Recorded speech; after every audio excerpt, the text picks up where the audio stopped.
Barakatah Yahweh, Barakatah Yahweh Shah, Barakatah Yahweh, Barakatah Yahweh Shah. All praises, glory, and honor goes to Yahweh, Bahashem Yahweh Shah, Bahashem Yekakadash. Yahweh being the name of the Heavenly Father, Yahweh Shah being the name of His only begotten Son, who they ignorantly call Jesus Christ. Now, we're going to get into this Enoch situation, and it's a parallel to the elect of the children of Israel, because you have these camps and these Israelites that push this God saving all the Israelites. It's not going to be a Jacob's trouble, you see, and they don't understand what the scriptures is talking about. And this situation that happened to Enoch didn't just happen to him, it also happened to Elijah. Elijah was taken by a chariot before he died, you see, and this is the ultimate example of what's going to happen to the elect, because this is going to be the final situation where they're going to meet Yahushua in the sky. And so let's go into the scriptures and look at this parallel. Now let's see here. Let's put in Enoch.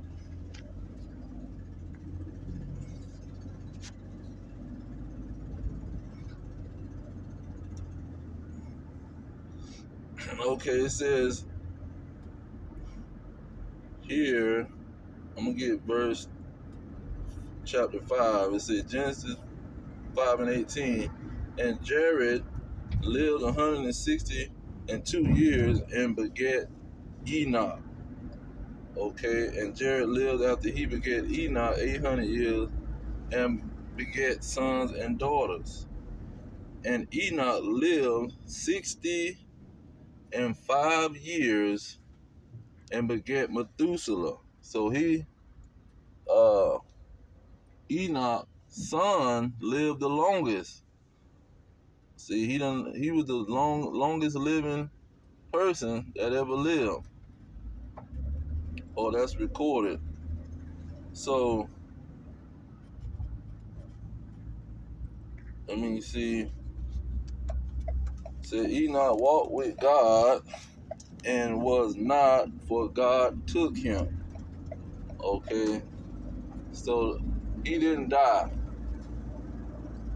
Now, when you go into the parallel of the elect,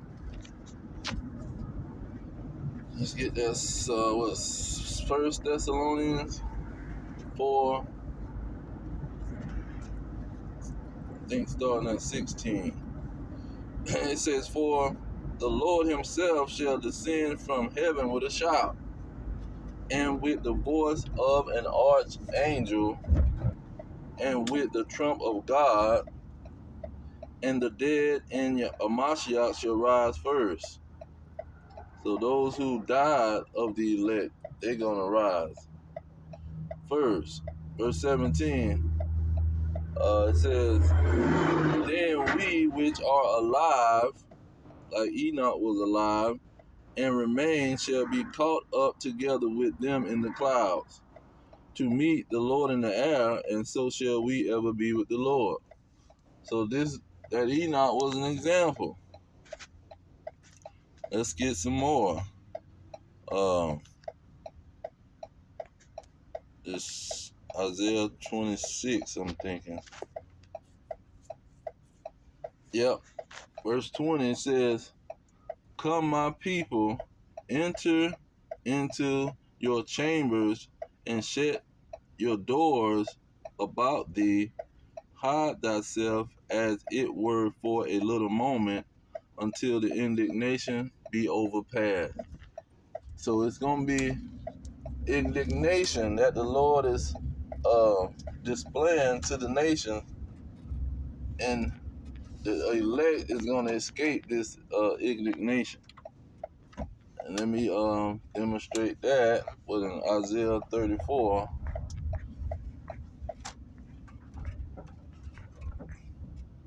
verse 2. It says, "For the indignation of the Lord is upon all nations, and his fury upon all their armies." So the Lord's gonna be bringing drama to these armies. He says, he have utterly destroyed them. It says, he have delivered them to the slaughter. So the Lord is gonna be delivering these armies up to the slaughter, but the elect is not gonna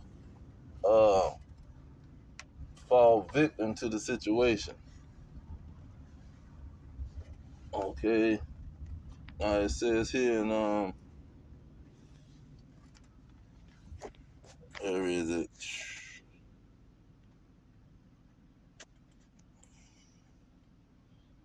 But let me finish that. You know what? Because it explains what that indignation is specifically.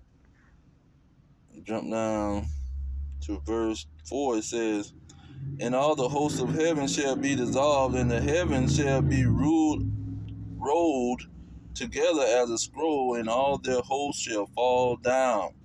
So this is something that's going to be falling down. "As a leaf falleth off of the vine, and the falling fig from the fig tree." So it's going to be a multitude of things falling to the ground. But they fallen for a purpose. Verse 5, it says, "For my sword shall be bathed in heaven." So on these militaries and armies, and mainly the producer of all these militaries and armies here in America, see, and a lot of these other places too, but mainly here in America, it says, "For my sword shall be bathed in heaven. Behold, it shall come down upon Idumea and upon the people of my curse to judgment." So it's going to be multiple weapons falling to the ground like a bunch of figs and a bunch of leaves off of a tree. And see, that's the indignation of the Lord, and he's going to save the elect from that situation.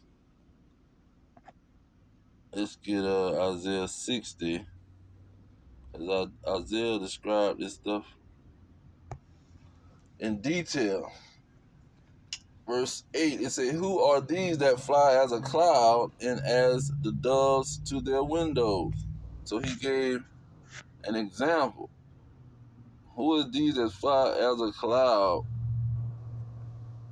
Let's go into Ezekiel, first chapter. He talks about this cloud. Verse 4, it says, "And I looked, and behold, a whirlwind came out of the north, a great cloud." Out of the north, meaning out of the sky, man. "And a fire enfolding itself, and it brightness was about it, and out of the midst thereof, as the color of amber, out of the midst of the fire." So what was this great cloud? Look at verse 5. It says, "Also out of the midst thereof came the likeness of 4 living creatures." So these creations of the Lord was coming down in a cloud, a great cloud. See, this is what people don't understand. This is not talking about they was floating on some freaking cloud, man. It said, "And there was their appearance, they had the likeness of a man." So he's describing these chariots. Because you look at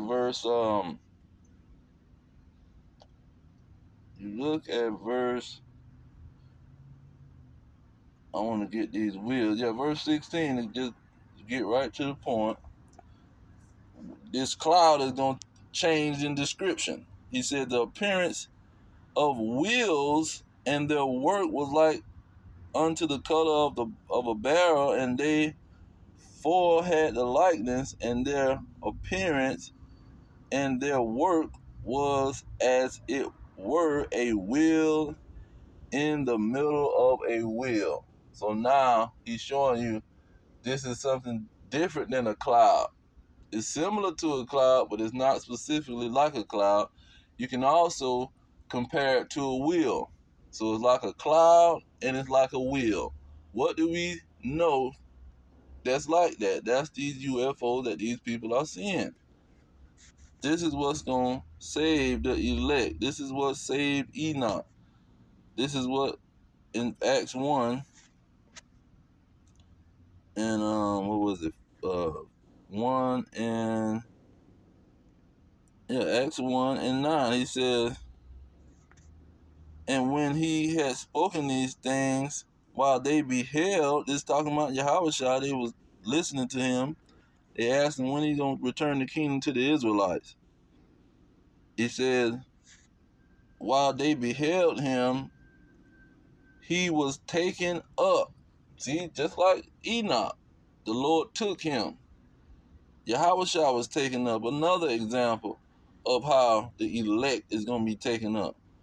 And a cloud received him out of their sight. So it was a cloud that received him. See, he was taken up. He didn't fly into the cloud. He was the chariot took him up just like it took Elijah, just like he took Enoch. Okay. This is what is gonna happen to the elect. Okay. Was it in Matthew or Luke? I'm thinking in Luke, Matthew. Yeah, look at verse 9. It says, when they had heard the king departed, they departed, and lo, or look, the star which they saw in the east went before them, till it came and stood over where the young child was. What kind of star was that? When they saw the star, they rejoiced with exceedingly great joy. See, they seen the star, and that star was bright. Just like when you look at Ezekiel, it said it was the brightness. See, it was light inside of that thing, and it said fire. So this one just described it as a star. And see, people don't understand what stars is because stars is like a wheel. When you go into the Wisdom of Solomon, I'm not gonna go looking for that, but in Wisdom of Solomon, it says a star is like a wheel, or it's like the moon. See, it's a round situation. And so when you go into this star that Yahushua was when he was a baby, good Lord, where did it go? Oh yeah, in verse 9 here, it says it stood over him, came and stood over the young child, where the young child was, and when they saw the star, they rejoiced with exceedingly great joy. See, they was rejoicing because this ain't no regular thing that they seen in the sky. Plus, who knows that these freaking the things in the sky ain't the Lord and the angels? Because you have these people saying and showing videos, they ain't seen no stars. But they going up in a certain at a certain time and they ain't seeing no stars or whatever this case may be. You know, they come and they go. Sometimes be one star in the sky and everything else is invisible. Like, well, where are the other stars? I know I've seen it's more stars out there. But anyhow, this is these chariots. Now when you go to Revelation and it tells you what's going to happen to the elect, because it's going to let you know that this is just a elect that's being chosen to be rescued. Getting right to the point. Revelation 11 and 11, it says, and after 3 days and a half, the spirit of life from God entered into them, and they stood upon their feet, and great fear fell upon them that saw them. So this is the elect being awakened in these last days, and they standing on their feet, and people are seeing that this is something that they ain't never seen before or even heard of. It says, verse 12, and they heard a great voice from heaven saying unto them, come up hither, just like First Thessalonians said, and they ascended up to heaven in a cloud, and their enemies beheld them. So their enemy is gonna be trying to kill them, trying to exterminate them. See, and the Lord gonna have to come and save the elect. And I ended with that one in Matthew 24 or 20. Let me try 24:31. If not, yep. It says, and he shall send his angels. So this is who is controlling the cloud, like Ezekiel the first chapter said. With a great sound of a trumpet, and they shall gather together his elect from the four winds and from one end of heaven to the other. This is how the Lord is going to do the elect of the Israelites. He's not coming to change the condition of the Israelites. They under the curse. They under the curses of Deuteronomy 28. So and 15 down to 68. They got to go through these curses. But they are for a sign for the elect. The elect got to see this sign and be awakened, because the spirit of life is these words, John 6:63. These words is gonna wake the elect up. That's why it says the word in Psalm 19, and I think 4. It said that the word is gonna go out. Their words reach to the end of the world, because they had to push the words to wake up the elect. That's where the spirit of life is gonna bring these dry bones like Ezekiel 37 and wake them up. And when that happens, then the elect is going to get beamed up. Now let's go back to Revelation, because I forgot to read that next verse. It says, verse 13, it says, in the same hour was there a great earthquake, and the 10th part of the city fell. And in the earthquake was slain of men 7,000, and the remnant, that remnant is the same as you saying elect. Not everybody, just a remnant, just a small elect of the nation. An elected number of the nation is going to be beamed up and rescued from the indignation or the nuclear missiles that's going to be falling like leaves off the tree and like figs off the tree in great multitudes. And it's going to cause a great earthquake in Babylon the Great, America. Because this thing is talking about the great city in verse 8. Say that dead body shall lie in the street of the great city. So this great city or country is going to be destroyed, and the elect is going to be frightened when they see it. Say the remnant were frightened and gave glory to the God of heaven. So this is what it's talking about, man. And it's not about a Christian church. This is about the Israelites, that the Lord said the foundation of the enemies coming against them because of their breaking the contract and the curse being put on them, that the enemy is going to be coming against them, trying to exterminate them. And only the one that turn away from transgression is going to be saved. It's not a ticket for everybody to get saved, because the Lord have an indignation. And these people are joining the army, the Christianity, all in the army, praying over the army and everything, man. So that's just a lie, talking about a church. And most of the churches is joining the military, talking about God bless America. But I'm going to leave it there. All praises to Yahweh, Hashem Yahweh Shah, Hashem Kakadash. Double honors to the elders pushing the truth. Peace to the elect worldwide. Our kingdom is at hand. Shalom.